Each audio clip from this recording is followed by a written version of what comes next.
All right, today I am going to explain all human emotion, and I'm going to do it within 12 minutes. So let's get going. Back in the 70s, a psychologist by the name of Paul Ekman created a list of 6 universal emotions that all humans experience. And that list included all our favorites: happy, sad, fear, disgust, anger, and surprise. If you visit Ekman's website today, paulekman.com, you'll see that list has now expanded to include a 7th universal emotion, contempt, which ironically may be what Ekman thinks of my ideas. Or maybe not, because at the top of Ekman's site, there's a quote of his that reads, "Emotions are a process, a particular kind of automatic appraisal, etc." And it's this process of appraisal I want to focus on, but I'm going to call it measurement. Now, Ekman refers to emotions as the process, but I don't think that's correct. Emotions are the result of the process. That's the reason we can move from 6 to 7 different emotions, or we can have 27 different emotions, which is the number other researchers have come up with. We could define 1,000 different emotions if we wanted to. The number doesn't matter. The results can always be defined different ways. It's the process of measuring that's far more interesting to explore. And that's what we're going to do. We're going to ask, what is being measured to feel an emotion? And how do we measure it, whatever it is? Now, of course, I can't know what Paul Ekman thinks, how he feels, or why he creates what he does. We can never know, nor should we worry about, the motives of another person. That said, I hope we can all agree that conscious life does seem to be drawn towards the happy emotion and less of the others. Who doesn't want more happiness in their life? And Ekman was correct about measurement process being universal. We all measure life through feeling good. In fact, we all share the exact same mind process, which is measurement of feeling. And I use the word feeling loosely, as feeling is beyond words. More on that in a minute. Some of us strive to feel happy through material gain, while others find happiness through giving back or volunteer work. But I challenge you to accept that both giving and taking are measured against the same feeling of happiness within each of us. Someone that decides to donate their time at a soup kitchen does so because they feel good when giving back. And I'm not saying this action is good or bad, it's just what humans do, we feel. And you can argue altruistic motives, but on some level, every itch we scratch is intended to increase our own measured score of feeling more happy and less bad. Why the soup kitchen? Why not picking plastic out of the ocean or visiting people in a hospice? If you're making a conscious decision, you're being guided by a desire for a feeling. You can test this yourself. If you're listening to me right now, you're doing so for 1 or 2 reasons. You may want to be entertained because entertainment feels good. You can listen to me or watch a cat video. Unlike me, the cat video will probably make you feel happy right away. Or you're here to learn a life hack. You believe that understanding your mind process will give you control over how you feel. And with that control, you can have enjoyment on demand. Because, let's be honest, there's times in life when a cute cat video just doesn't cut it. Or maybe you decide to turn me off in favor of another video or book to read or whatever. Your actions right now demonstrate the universal truth that we measure our way towards feeling good. And I think this is where Ekman missed the mark. And to be fair, this is where we all miss the mark when it comes to emotions and suffering in life. Well, I guess all of us except for a few Buddhas out there. When we focus on the results, the happy, sad, disgust, we're focusing on the marks of a measuring stick. Think of something like a ruler where the different marks are emotions. But those marks on a ruler never change what is being measured. More marks just mean more unique results. So we can have 6 or 7 or 1,000 different emotions, but the process of measuring never changes. What we want to do is explore what we're holding our ruler up against to experience life.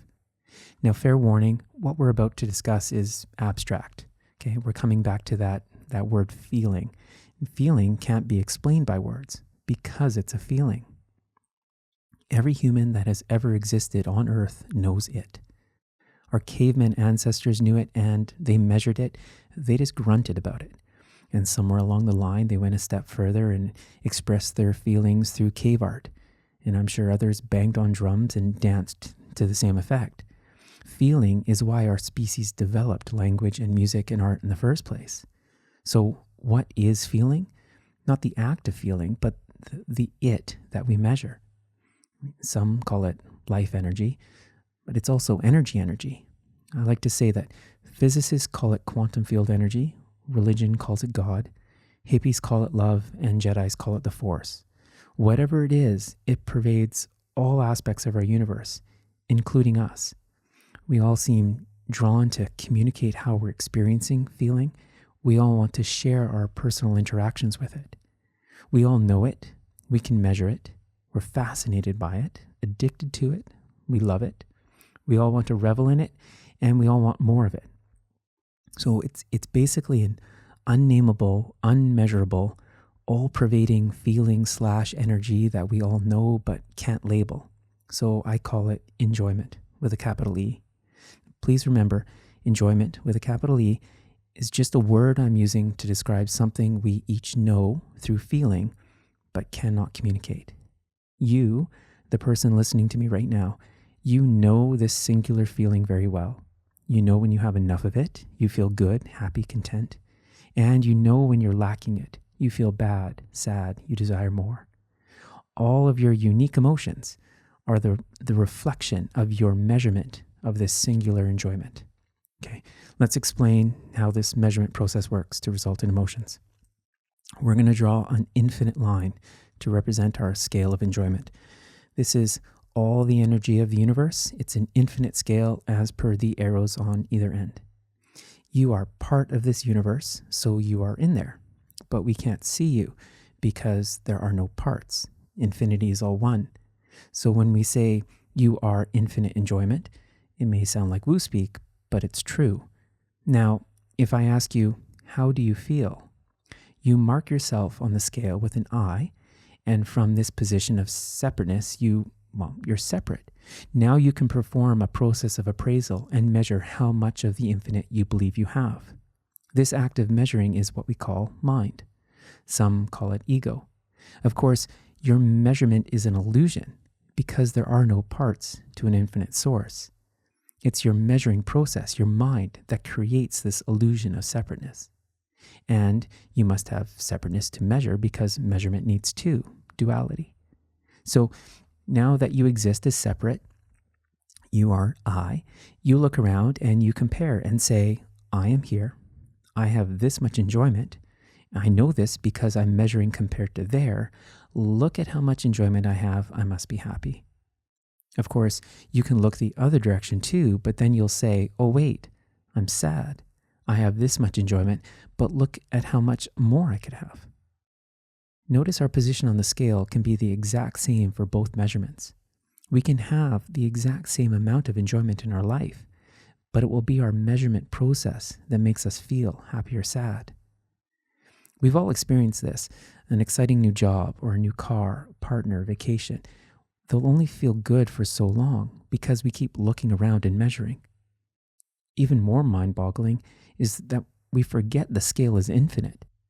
When we look up or down towards more or less, we're forgetting that infinity doesn't work that way.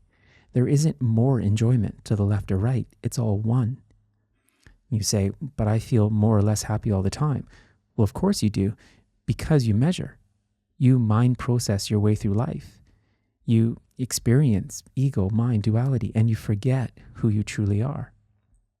Now, people have been trying to figure this out for thousands of years, trying to find a hack for it. And there is a secret hack, life hack. It's available through this realization, but it's not what you expect. Life isn't about getting more enjoyment, to be happier, or to suffer less.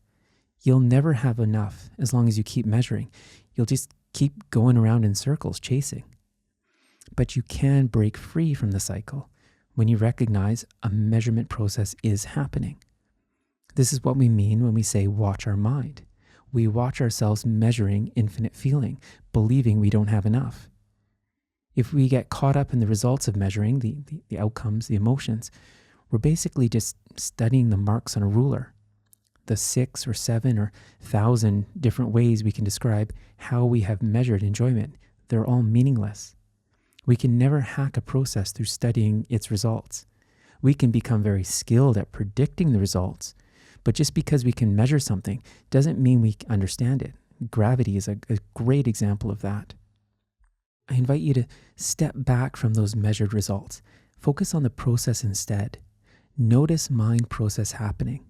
And this is a practical application. There's no logic involved in any way. You can't think about this and you can't learn about it. You can only do it because feeling precedes ideas and words. What does it look like? Let's say you become aware that you're feeling. The result of a measurement has happened. You need only recognize it. You may then say, oh, look at that.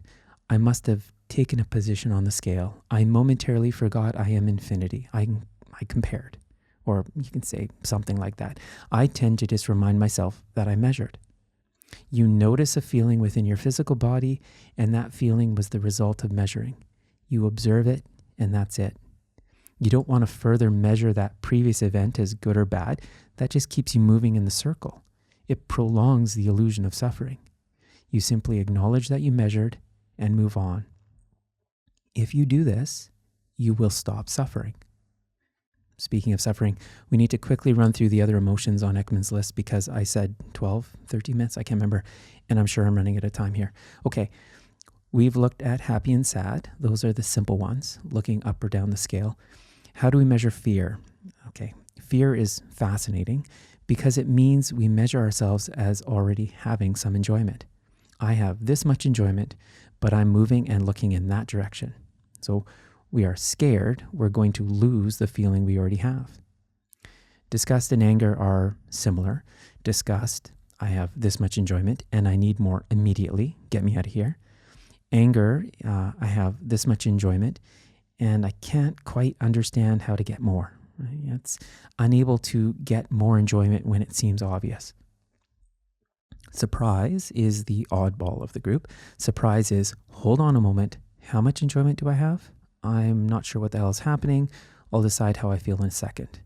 So surprise is delayed measurement of feeling. It ends up going one way or the other. So is that the basic 6? I think so. Why does any of this matter? It doesn't, okay? The infinite scale of everything includes our troubled mind process as well. That includes all the emotions, including all the suffering. On some level, it is all perfect. But if you find yourself sick and tired of suffering, there is a way to stop that cycle. The way is not good or bad. It involves breaking free from good and bad. And honestly, this is why so few people ever explore this way. As much as we dislike sad, fear, disgust, and anger, happiness feels so good. The feeling of enjoyment really is the essence of the universe. It is who we are, so we want it. But if we realize that we already have it, well, how can we want something we are? Just recognize mind process happening and you're free. Okay, I'm not sure how long that was, but please do me a favor. Comment on this with the emotion you measured yourself as having while you listened to or read it. I think that could be fun. Until next time, thanks for listening.